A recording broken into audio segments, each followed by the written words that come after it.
నమస్తే, welcome to 9 TV news Telugu. బులెటిన్లో ముందుగా హెడ్లైన్ చూద్దాం.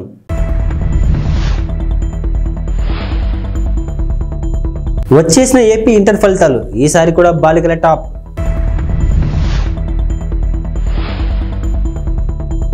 రామేశ్వరం కేఫ్ బాంబు పేలుడు కేసులో 2 కీలక నిందితుల అరెస్ట్.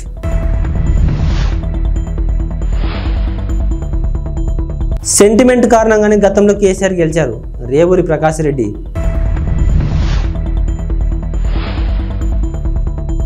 కోర్టులో కవిత 5 రోజులు కస్టడీ కోరిన సిబిఐ.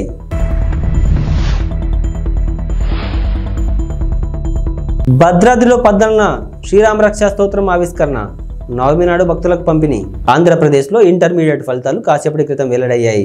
ఉదయం 11 గంటలకు తాడేపల్లిలోని ఇంటర్ బోర్డు కార్యాలయంలో బోర్డు కార్యదర్శి Saurabh Gaur inter first year, second year ఫలితాలను ఒకేసారి విడుదల చేశారు. ఫలితాల్లో ఈసారి కూడా భారీ ఖరీదు పైచేయి సాధించారు. ఫస్ట్ ఇయర్ పరీక్షలను 4 లక్షల మంది విద్యార్థులు రాయగా అందులో 67% మంది, సెకండ్ ఇయర్ పరీక్షలను 3 లక్షల మంది హాజరు కాగా 78% మంది ఉత్తీర్ణత సాధించారు. వొకేషనల్ పరీక్ష రాసిన 35,000 మందిలో 71% పాస్ అయ్యారు.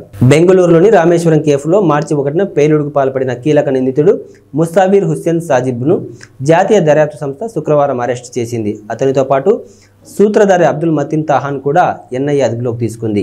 కర్ణాటకలో 12, తమిళనాడులో 5, ఉత్తరప్రదేశ్లో 1 చోట ఇలా 3 రాష్ట్రాల్లోని 18 ప్రాంతాల్లో తనిఖీల అనంతరం నిందితులను అదుపులోకి తీసుకున్నట్లు ఎన్ఐఏ అధికార ప్రతినిధి ఒకరు తెలిపారు. అలాగే పేలుడుకు పాల్పడిన వ్యక్తికి స్థానికంగా సహకరించిన ముజమ్మిల్ షరీఫ్ను కూడా దర్యాప్తు సంస్థ అరెస్టు చేసింది. షరీఫ్, హుస్సేన్, తాహా ఈ ముగ్గురు ఐఎస్ఐ మాడ్యూల్స్తో సంబంధం కలిగి ఉన్నట్లు ఎన్ఐఏ వర్గాలు వెల్లడించాయి. గతేడాది నవంబర్లో నమోదైన మంగళూరు కుక్కర్ పేలుడు కేసుతో పాటు శివమొగ్గ గ్రాఫిటీ కేసులోనూ వీరి ప్రమేయం ఉన్నట్లు నివేదికలు పేర్కొన్నాయి. తెలంగాణ ప్రజల సెంటిమెంట్ను ఉపయోగించుకునే బీఆర్ఎస్ అధినేత కేసీఆర్ 2 సార్లు అధికారంలోకి వచ్చారని కాంగ్రెస్ నేత రేవూరి ప్రకాష్ రెడ్డి అన్నారు. బీఆర్ఎస్ ప్రభుత్వ హయాంలో 8,000కు పైగా రైతుల ఆత్మహత్యలు జరిగాయని చెప్పారు. గిట్టుబాటు ధరలు ఇవ్వాలని కోరితే బీడీలు వేసి జైలుకు పంపిన ఘనత బీఆర్ఎస్ ప్రభుత్వానిదని విమర్శించారు. గత సీజన్లో వర్షాలు సరిగా పడకపోవడం వల్లే ఈ ఏడాది ఇబ్బందికర పరిస్థితులు నెలకొన్నాయని చెప్పారు. తెలంగాణను బీఆర్ఎస్ ప్రభుత్వం అప్పుల ఊబిలోకి నెట్టేసిందని, రాష్ట్రాన్ని 7 లక్షల కోట్ల మేర అప్పుల పాలు చేశారని దుయ్యబట్టారు. ఢిల్లీ లిక్కర్ పాలసీ కేసులో నిందితురాలుగా ఉన్న బీఆర్ఎస్ ఎమ్మెల్సీ కవితను రౌస్ అవెన్యూ కోర్టులో సిబిఐ అధికారులు హాజరుపరిచారు. కవితను 5 రోజుల పాటు తమ కస్టడీకి ఇవ్వాలని కోర్టును సిబిఐ అధికారులు కోరారు. ఈ కేసులో కవిత కీలక పాత్రను పోషించారని వారు కోర్టుకు తెలిపారు. సౌత్ గ్రూప్ ఆఫ్ పార్టీ మధ్య జరిగిన 100 కోట్ల లావాదేవీల్లో కవితది ప్రధాన పాత్రని వారు చెప్పారు. కవితను లోతుగా విచారిస్తేనే వివరాలు బయటకు వస్తాయని తెలిపారు. కవిత వాట్సాప్ చాట్ వివరాలను కోర్టుకు సిబిఐ అధికారులు అందించారు. కోర్టులో ప్రస్తుతం వాదనలు కొనసాగుతున్నాయి.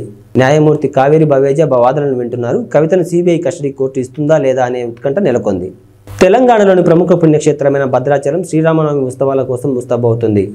ఆ రోజున జరిగే రామయ్య కళ్యాణ క్రతువును కనులారా వీక్షించేందుకు కోట్లాది మంది భక్తులు తహతహలాడుతుంటారు. కళ్యాణం కోసం ఈసారి అద్భుతంగా ఏర్పాట్లు చేస్తున్నట్లు దేవస్థానం కార్యనిర్వహణాధికారి ఎల్ రమాదేవి తెలిపారు. ఈసారి వేడుకల్లో ఓ ప్రత్యేకత కనిపించనుంది. గ్యాలరీలో కూర్చొని కళ్యాణాన్ని వీక్షించే వేలాది మంది భక్తులకు ప్రముఖ రచయిత, శ్రీశైల దేవస్థానం పూర్వ ప్రత్యేక సలహాదారు పురాణ పండ శ్రీనివాస్ రచించిన శ్రీరామ రక్షా స్తోత్రం గ్రంథాన్ని పంపిణీ చేయనున్నారు. భద్రాద్రిలో బ్రహ్మోత్సవాలు గతంలో టాలీవుడ్ నిర్మాణ సంస్థ వారాహి చలనచిత్రం అధినేత సాయి కొర్రాపాటి సమర్పించిన అఖండ గ్రంథాలను రచించింది కూడా శ్రీనివాస్ కావడం గమనార్హం.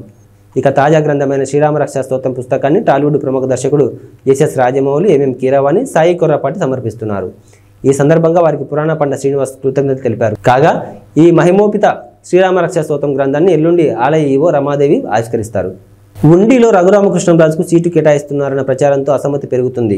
పశ్చిమ గోదావరి జిల్లా భీమవరం తోట సీతారామలక్ష్మి ఇంటిని తెలుగుదేశం పార్టీ నాయకులు, కార్యకర్తలు ముట్టడించారు. ఈ సందర్భంగా టీడీపీ కార్యకర్తలు భారీగా చేరుకున్నారు. మంత్రి రామరాజుకు న్యాయం చేయాలంటూ భారీ ఎత్తున నినాదాలు చేశారు. రావడంతో అందరూ కూడా చాలా మనస్తాపం చెంది ఈ రోజున మరి ఇక్కడ రావడం జరిగింది. ఎందుకంటే ఒక ఎమ్మెల్యేగా పనిచేసి ప్రజల్లో ఉన్న మనిషికి మళ్ళీ ఆ స్థానం లేదంటే ఎవరికైనా బాధ కలగటం సహజం. అదే పరిస్థితి ఈ రోజున మన కార్యకర్తల్లో కానీ నాయకుల్లో కానీ కనపడుతున్న ఉండి నియోజకవర్గం నుంచి చాలా పెద్ద ఎత్తున ఇక్కడ రావడం జరిగింది. మీరందరూ ఎవరో కూడా ఆందోళన చెందొద్దు.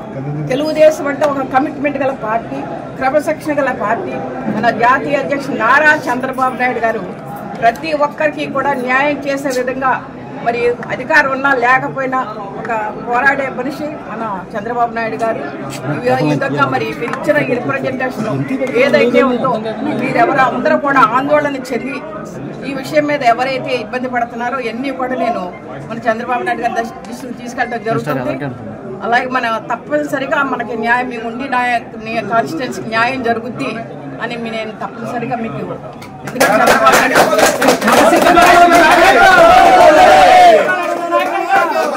పెరవలి మండలం కానూరు గ్రామంలో గడప గడప కార్యక్రమంలో నిడదవోలు నియోజకవర్గ ఎమ్మెల్యే శ్రీనివాస నాయుడు తనయుడు వరుణ్ సాయి పాల్గొన్నారు. ఈ సందర్భంగా వరుణ్ సాయితో పాటు గ్రామ సర్పంచ్, గ్రామ ఎంపీటీసీ, గ్రామ పార్టీ అధ్యక్షులు, బూత్ కన్వీనర్లు, గృహ సారథులు, వైఎస్ఆర్సీపీ నాయకులు, కార్యకర్తలు పాల్గొన్నారు.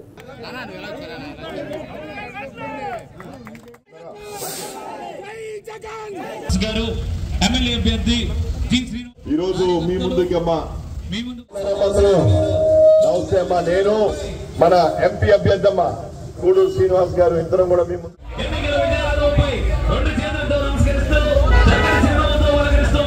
పథకాలు, అదేవిధంగా వాలంటీర్ వ్యవస్థ, సచివాలయ వ్యవస్థ అన్ని కూడా very good very good. Thank you అమ్మా, బాగున్నారా అమ్మా? మీ దీవెనతో మళ్ళీ తప్పకుండా గెలిచి మీ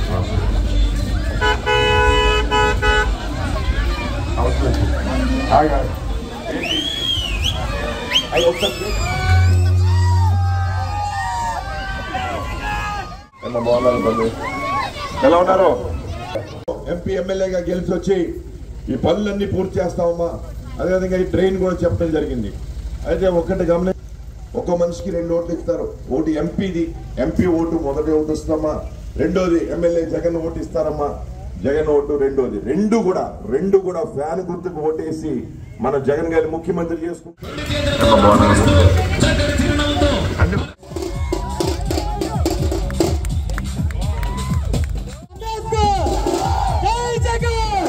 పశ్చిమ గోదావరి జిల్లాలో గతంలో నిర్వహించిన వారాహి యాత్రలో తణుకు టికెట్ విడివాడ రామచంద్రరావుకి పవన్ కళ్యాణ్ ప్రకటించారు. అయితే పొత్తులో భాగంగా తణుకు టికెట్ను టీడీపీ అభ్యర్థికి ప్రకటించిన వైనం అక్కడ చోటు చేసుకుంది. వారాహి యాత్రలో ప్రకటించిన మొదటి టికెట్ తణుకు అభ్యర్థి విడివాడకి ఇవ్వాలంటూ నిరసన తెలిపారు. పవన్ ఇచ్చిన మాటకు విలువ లేదా అంటూ ప్లకార్డులతో నిరసన తెలిపారు. సభాస్థలం వద్ద నిరసన పోలీసుల జోక్యంతో శాంతియుత వాతావరణం నెలకొంది.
కడప జిల్లా బద్వేల్ నియోజకవర్గంలో జరగబోయే ఎన్నికల్లో బీజేపీ అభ్యర్థి బొజ్జ రోషన్ విజయం సాధిస్తారని జిల్లా ఉపాధ్యక్షులు తిప్పలూరు రామసుబ్బారెడ్డి, బీజేపీ జిల్లా ప్రధాన కార్యదర్శి ఉట్టి శ్రీనివాసులు పేర్కొన్నారు. ఈ సందర్భంగా మాట్లాడుతూ రంజాన్ పండుగ సందర్భంగా ముస్లిం సోదరులకు శుభాకాంక్షలు తెలిపారు. జరగబోయే ఎన్నికల్లో బద్వేల్ నియోజకవర్గంలో తెలుగుదేశం, జనసేన పొత్తులో భాగంగా 3 ప్రధాన పార్టీల కలయికతో ఈ ఎన్నికల్లో విజయం సాధిస్తామని ధీమా వ్యక్తం చేశారు. పొత్తులో భాగంగా బద్వేల్ టికెట్ బొజ్జ రోషన్ను కేటాయించినందుకు బీజేపీ అధిష్టానానికి కృతజ్ఞతలు తెలిపారు. రాష్ట్రంలో తెలుగుదేశం మెజార్టీ సీట్లు సాధించి అధికారం ఏర్పాటు చేస్తుందని, కేంద్రంలో మోడీ ఆధ్వర్యంలో మరోమారు బీజేపీ అధికారం చేపడుతుందని వారన్నారు. చివరి క్షణం వరకు పోలింగ్ బూత్ మే 13 ఉంది కదా, చివరి క్షణం వరకు కష్టపడి ప్రజలు చైతన్యవంతులు చేసి కేంద్ర రాష్ట్ర ప్రభుత్వాలు తీసుకునే నిర్ణయాలను, ఏదైతే మనకు సంక్షేమం, అభివృద్ధి కార్యక్రమాలను విశదీకరించి చెప్పి ప్రజలు మా వైపు తిప్పుకుంటామనే ధీమా మాకుంది.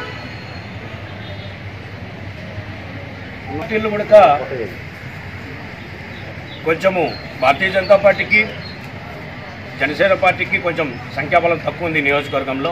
ఇది మీకు అందరికీ తెలిసిందే. ఎందుకంటే ప్రధాన ఏదైతే జిల్లా జనరల్ సెక్రటరీలు, మండల పార్టీ అధ్యక్షులు, మండల బూత్ లెవెల్ కమిటీలు ఉన్నాయి, కానీ సంఖ్యాబలం తెలుగుదేశం కన్నా మాకు తక్కువే ఉంది ప్రజెంట్ ఉండే సిచ్యువేషన్లో. కాకపోతే వారు కూడా మా మిత్రులే కదా, వాళ్ళు మేము అందరం కలిసి సూపర్గా మేము ప్రచారం చేసుకుంటూ పోతున్నాం. అందరికీ ఎక్కడ కూడా మాకు విభేదాలు కానీ ఎలాంటివి కూడా లేవు. ఇది చాలా సంతోషకరం. బద్వేలు నియోజకవర్గానికి శుభపరిణామం. రైల్వే కోడూరు మండలం రెడ్డివారిపల్లి పంచాయతీ గాంధీనగర్ గుండాలపల్లి సింగిరివారిపల్లి నందు రైల్వే కోడూరు కూటమి ఎమ్మెల్యే అభ్యర్థి అరవ పలువురు నాయకులు కలిసి ఇంటింటి ప్రచారం నిర్వహించారు.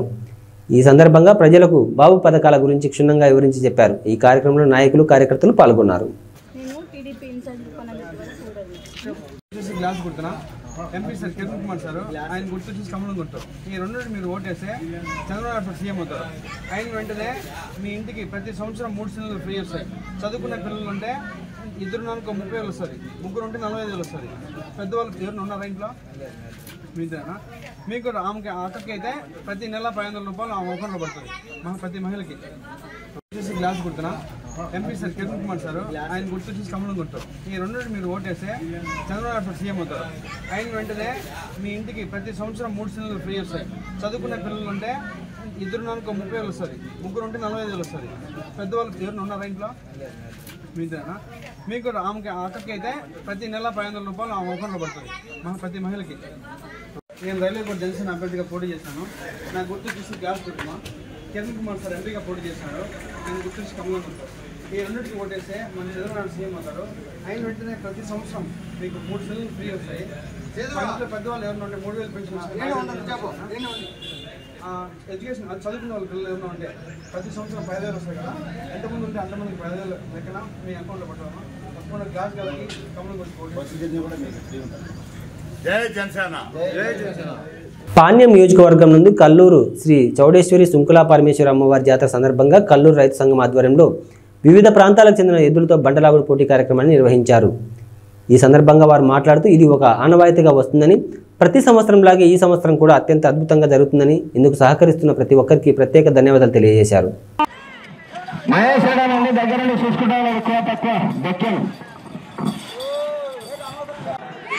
అన్నదాత రామరెడ్డి తాత సంస్థాన్ అందరూ కూడా ప్రత్యేకంగా ధన్యవాదాలు. 9వ రౌండ్ సించి పాల్గొతున్నాయి పేపర్ లెక్కల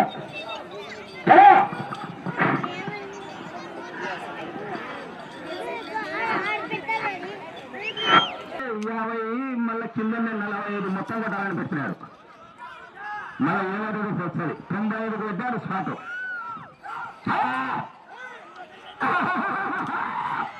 అందరికీ నమస్కారం. ఈరోజు కల్లూరు గ్రామంలో ఉగాది పండుగ సందర్భంగా రాజదూర పందెం రైతు సంఘం ఆధ్వర్యంలో నిర్వహించడం జరుగుతుంది. ఇందుకు సహకరిస్తున్న దాతలకు కీర్తిశేషులు ఈశ్వరప్ప గారి కుమారులు బి పవన్ గారికి, సాగర్ గారికి, 2వ బహుమతి బెక్కం ఐశ్వర్య రైతు సంఘం అధ్యక్షులకి, మరియు 3వ బహుమతి బిద్రకోట మొనప్ప గారికి, 4వ బహుమతి దొగురు రాముడు గారికి, 5వ బహుమతి మాణిక్ భాష గారికి, 6వ బహుమతి మద్లేడి గారికి మా హృదయపూర్వక ధన్యవాదాలు. అలాగే ఈ రోజు జరిగే కార్యక్రమాన్ని రైతులు మరియు గ్రామ ప్రజలందరూ దిగ్విజయంగా పూర్తి చేయాలని నా మనస్ఫూర్తిగా కోరుతున్నాను. రాబోయే రోజుల్లో మంచి వర్షాలు కురిసి రైతులు పాడి పనులతో సుభిక్షంగా ఉండాలని నా మనస్ఫూర్తిగా కోరుతున్నాను.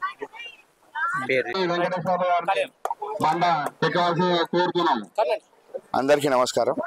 నా పేరు పవన్ కుమార్. కల్లూరు సుంకులా పరమేశ్వరి మరియు చౌడేశ్వరి దేవి ఉత్సవాల సందర్భంగా గత 40 సంవత్సరాలుగా కల్లూరులో ఈ బండలాగుడు పంద్యాలు నిర్వహించడం జరుగుతుంది. ఇంతకుముందు గిరిక పందాలు పెట్టేవారు పూర్వము. తర్వాత రాను కాలక్రమేణా అది బండలాగుడు ప్రోగ్రాంగా మారిపోయింది. దీన్ని మా నాన్నగారైనటువంటి శ్రీ పి ఈశ్వరప్ప గారు 40 సంవత్సరాల క్రితం దీన్ని మొదలు పెట్టారు. ఆయన చనిపోయిన తర్వాత కూడా గత 7 సంవత్సరాలుగా ఆ నవాయితీని కొనసాగిస్తూ ఆయన కుమారులమైనటువంటి మా అన్నగారు బి సాగర్ కుమార్ మరియు నా పేరు బి పవన్ కుమార్, మేము ఈ మొదటి బహుమతిని ఇవ్వడం జరుగుతుంది. ఈ కార్యక్రమాన్ని ఇంత పెద్ద ఎత్తున దీన్ని సక్సెస్ చేసినందుకు మా గ్రామ ప్రజలకు, రైతు సంఘం వారికి, కల్లూరు గ్రామ పెద్దలకు అందరికీ పేరు పేరున ధన్యవాదాలు తెలియజేసుకుంటున్నాము. అంతేకాకుండా ఈ కార్యక్రమానికి అన్నదానము మరియు మా పొద్దున టిఫిన్ కార్యక్రమము ఇదంతా దీనికి సహాయ సహకారాలు అందించినటువంటి శ్రీ అవధూత రామరెడ్డి తాత సంస్థాన్ వారికి ప్రత్యేకంగా ధన్యవాదాలు తెలియజేసుకుంటున్నాం. ఈ కార్యక్రమాన్ని ఇంత పెద్ద ఎత్తున ముందుకు తీసుకెళ్ళడానికి సహకరిస్తున్నటువంటి అందరికీ, అలాగే మీడియా వారికి కూడా స్పెషల్గా ధన్యవాదాలు తెలియజేసుకుంటున్నాం. Thank you. చిరంజీవికి ఈ జగన్ రెడ్డికి పోలిక అని చంద్రబాబు నాయుడు విమర్శించారు. చిరంజీవిని, రాజమౌళిని, ఇతర సినీ హీరోలని ఇంటికి పిలిచి జగన్ రెడ్డి ఎలా అవమానించాడో చూశాం కదా అని అన్నారు. ఇంటికి పిలిపించుకొని చిరంజీవిని, సినిమా ఇండస్ట్రీ పెద్దలని అవమానించాడని చంద్రబాబు గుర్తు చేశాడు. అహంకారం పనికిరాదు. ఒక్క విషయం చెప్తున్నా మీకు, కోనసీమలో చిరంజీవికి జగన్మోహన్ రెడ్డికి కంపారిజన్ ఉందా తమ్ముళ్ళు? కంపారిజన్ ఉందా అని అడుగుతున్నా మిమ్మల్ని, ఉందా అని అడుగుతున్నా. చిరంజీవి కొన్ని సంవత్సరాలుగా చిత్రసీమలో రారాజుగా వెలిగినటువంటి వ్యక్తి. వారి యొక్క కళామ తల్లికి చేసిన సేవలు గుర్తుపెట్టుకొని కేంద్ర ప్రభుత్వం కూడా పద్మ విభూషణ్ ఇచ్చారా లేదా అని మిమ్మల్ని అడుగుతున్నా. అదే మరిగా Rajamouli one of the best director. ఆయన సినిమాలు తీశాడు, బాహుబలి ఇవన్నీ, త్రిబుల్-ఆర్ కూడా మన తీశాడు. ఆయనకు కూడా పద్మభూషణ్ ఇచ్చారు. అలాంటి మహామహుల్ని, సినిమా హీరోల్ని పిలిపించి ఇంటి దగ్గర అవమానం చేసిన విధానం ఒక్కసారి మీరు గుర్తుపెట్టుకోవాలి. నేను 14 సంవత్సరాల ముఖ్యమంత్రిగా ఉన్నా. ఏ నటుడు కూడా నేను అవమానం చేయలా. నటుల్ని గౌరవించిన సంస్కారం మాది. పవన్ కళ్యాణ్ గారి సినిమాలు వస్తే కనీసం సినిమాల్లో ఆడడానికి రేట్లు కూడా ఇవ్వని దుర్మార్గుడు ఈ జగన్మోహన్ రెడ్డి. అంటే మనమందరం ఆయనకు బానిసలు కాబట్టి ఆయనకు ఊడిగం చేస్తే మన సినిమాకు రేట్ ఇస్తాడు. వీళ్ళ అబ్బా సొత్తు, వీళ్ళ నాయన సొత్తు అనుకున్నాడు. అలాంటిది చిరంజీవి గారిని, సినిమా ఇండస్ట్రీ మొత్తాన్ని అవమానం చేసిన వ్యక్తి, అహంకారైనటువంటి వ్యక్తి ఈ దుర్మార్గుడు. కానీ పవన్ కళ్యాణ్ గారిని నేను అభినందిస్తున్నా, బాలకృష్ణని అభినందిస్తున్నా. నీ సినిమాలు ఏమైనా చేసుకో, ఆడగనకపోతే చూసుకుంటాం, నాకు మెరిట్ ఉంటే ఆడతాయని చెప్పిన వ్యక్తులు పవన్ కళ్యాణ్ గారు అని చెప్పి కూడా నేను మీకు తెలియజేస్తున్నా. ఒక సంస్కారం ఉండాలి, కుసంస్కారం మంచిది కాదు. అందుకే మీరు ఆలోచించుకోవాలి. సంస్కారం లేని వాళ్ళు అదే అంటారు పెద్దవాళ్ళు సుభత్ శతకంలో, సునకాన్ని తీసుకుపోయి సింహాసనం పైన కూర్చొని పెడితే దాని బుద్ధి మారదని. అదే జరిగింది రాష్ట్రంలో.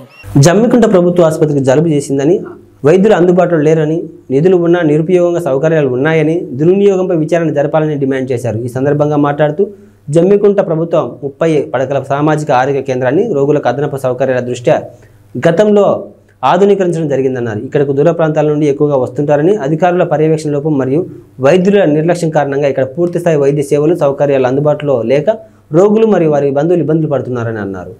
ముందుగా నేను షేక్ సాబిర్ అలీ, సామాజిక కార్యకర్తగా ఈరోజు జమ్మికుంట ప్రభుత్వ సామాజిక ఆసుపత్రి విషయం లోపల రోగులకు కలుగుతున్నటువంటి అసౌకర్యాల దృష్ట్యా మరియు ఇక్కడ వారికి లభిస్తున్నటువంటి వైద్య విధానం పట్ల మరియు ఈ సందర్భంగా వైద్యులు అవలంబిస్తున్న నిర్లక్ష్య ధోరణి పట్ల నేను ప్రభుత్వానికి గౌరవప్రదమైన మీడియా ద్వారా, జిల్లా ఉన్నతాధికారులకు గౌరవప్రదమైన మీడియా ద్వారా మేము చేస్తున్నటువంటి డిమాండ్ ఏంటి అని అంటే, జమ్మికుంట ప్రభుత్వ సామాజిక ఆసుపత్రిని ఆధునీకరిస్తూ ఈరోజు అన్ని సౌకర్యాలు కల్పించినము, ఇందుకు సరిపడా నిధులను కేటాయిస్తున్నాము అని చెబుతున్నప్పటికీ కూడా ఇక్కడ ఎలాంటి రోగులకు సౌకర్యాలు అందుబాటులో లేవు.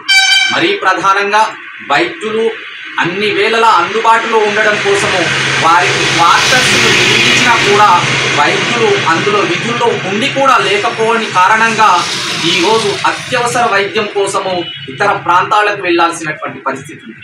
అదేవిధంగా ఈ ఆసుపత్రికి నిత్యం వందలాది మంది రోగులు దీర్ఘకాలిక వ్యాధులు, అత్యవసర చికిత్స, ప్రసూతికి సంబంధించినటువంటి విషయాల లోపల మరి అదేవిధంగా డయాగ్నోస్టిక్ సంబంధించి సమస్యల గురించి వస్తూ ఉంటుంది.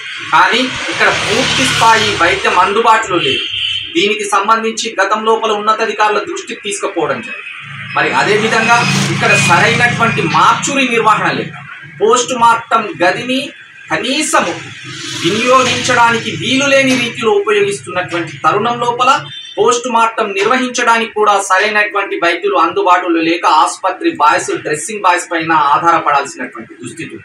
కాబట్టి ఈ ఆసుపత్రికి సంబంధించినటువంటి నిధుల విషయం లోపల ఎలాంటి అసౌకర్యాలు ఇన్ని జరుగుతూ ఉన్నా కూడా సౌకర్యాల లేమి కట్టినట్టు కనబడుతుంది. కాబట్టి వెనువెంటనే ఉన్నతాధికారులు దీనిపైన దృష్టి సారించి ఆసుపత్రి నిధుల అక్రమాలపై విచారణ జరిపిస్తూ బాధ్యులపైన చర్యలు తీసుకోవాలని చెప్పి, అదేవిధంగా ఈ ఆసుపత్రిని అప్గ్రేడ్ చేసి రోగులకు వైద్య సేవలు అందుబాటులోకి తీసుకురావాలని చెప్పి ఈ సందర్భంగా డిమాండ్ చేస్తూ లేని ఎడల రిలే దీక్షల ద్వారా ప్రభుత్వం పైన ఒత్తిడి పెంచి ఈ సమస్యలను సాధిస్తామని చెప్పి దీనికి మీడియా సహకారాన్ని కోరుకుంటూ ధన్యవాదాలు. నర్సీపట్నం మున్సిపాలిటీ 1వ వార్డులో సిట్టింగ్ ఎమ్మెల్యే పెట్ల ఉమాశంకర్ గణేష్ నిర్వహించిన ఎన్నికల ప్రచారం నిర్వహించారు.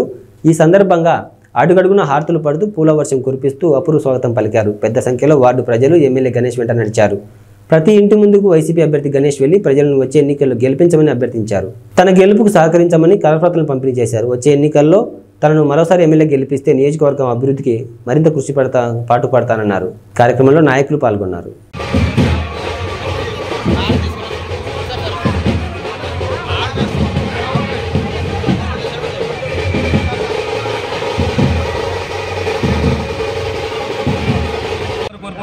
రేపు ఎట్టి బస్సులు కూడా మే 13 జరిగే ఎన్నికల్లో బ్రహ్మాండ మెజార్టీతో ఇక్కడ 30,000 పైగా మెజార్టీతో ఇక్కడ నర్సీపట్నం నియోజక ప్రజలు మరి వైఎస్ఆర్ కాంగ్రెస్ పార్టీ జెండా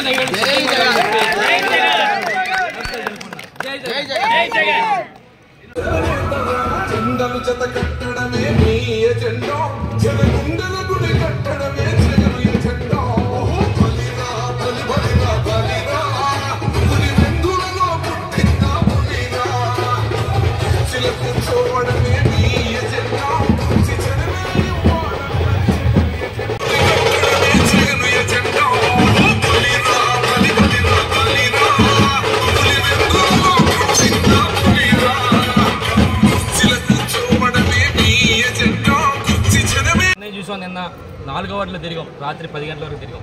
అంటే ఎంత విపరీతం అంటే బ్రహ్మాండంగా జగనన్న ముఖ్యమంత్రి చేసుకోవాలని చెప్పి ప్రతి ఒక్కరు కూడా ప్రతి ఇంటి దగ్గర నుంచి కూడా బయటకు వచ్చి మరి జగనన్న ముఖ్యమంత్రి చేసుకోవాలని చెప్పి పెద్ద ఎత్తున నిరాధనలు పలికారు రాత్రి కూడా.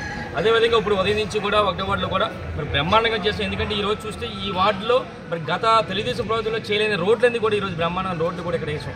అంటే ఒక 5 సంవత్సరాలు మాకు టైం ఇస్తేనే బ్రహ్మాండం రోడ్లు వేసామన్న సంగతి మీ ద్వారా తెలియపరుస్తుంది. ఒకసారి అందరూ తెలియపరచాలి. నిన్న మొన్న మరి అయ్యన్న పత్రిక మాట్లాడుతూ ఉంటాడు, చాలా పెద్ద మాట్లాడతాడు. నేను అవినీతి పరుడు కాదు, ఒక్క పైసా చేయలేదు అని చెప్పి అంటాడు.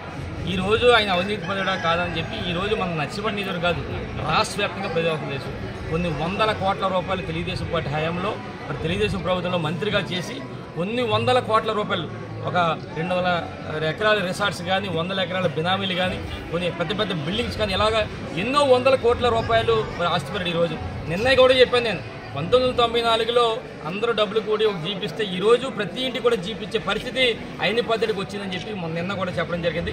మరి నేను ఒకటి చెప్పాలి, ఇందులో మెయిన్ ముఖ్యంగా ఒక స్కామ్ కూడా ఉంది. తెలుగుదేశం ప్రభుత్వ హయాంలో 2015లో నారావారి లెక్కర్ స్కామ్ అని ఒక లెక్కర్ స్కామ్ ఉంది.